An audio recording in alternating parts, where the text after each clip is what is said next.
Интернет-соединение абонентов Ростелекома в Якутии восстановлено. Напомним, накануне ночью в районе села Качекат Сахангаласского улуса был поврежден магистральный волоконно-оптический кабель. Обрыв линии связи произошел во время проведения горно-разведочных работ. Репортаж Виталия Абрамова. Многие жители Якутска, проснувшись сегодня утром, были удивлены тем, что скорость интернета абонентов Сахателекома вернулась к показателям 2000 года. Оказалось, что вчера около полуночи была повреждена магистральная линия. Связь была перенаправлена через радиолинейку. Вчера во сколько? В 12, да? Упала.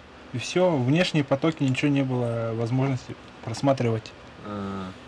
А внутренние ресурсы нормально были. Как выяснилось на месте, недалеко от карьера, расположенного возле федеральной трассы Лена, грузовой автомобиль своим бортом задел оптоволоконный кабель, в результате чего линия связи протяженностью 600 метров под натяжением была сброшена на землю. Не заметив этого, следовавший за автомобилем гусеничный трактор проехался по кабелю. Именно на этой дороге произошел обрыв нашего кабеля.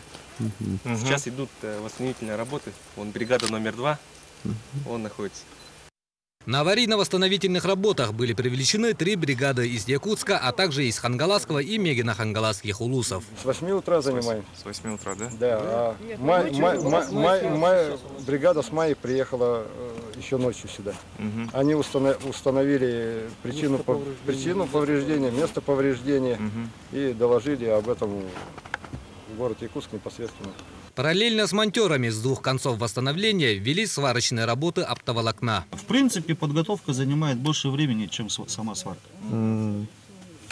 Потому что получается, если, допустим, волокно сварил, да, получается, уже процесс пошел. Если здесь сварили и там сварили, все, значит, оно пошло. Таким образом, линия связи была восстановлена в 14:40. По предварительным данным, ущерб только за замену полукилометрового кабеля составляет более 3,5 миллионов рублей. Ответственность за обрыв взяла на себя дорожная компания ДСТ.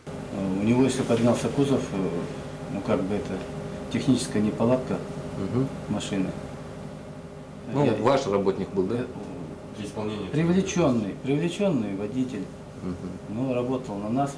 По факту аварии был составлен акт о нарушении правил охраны линий и сооружений связи России. Виталий Абрамов, НВК Саха, Хангаласский улус.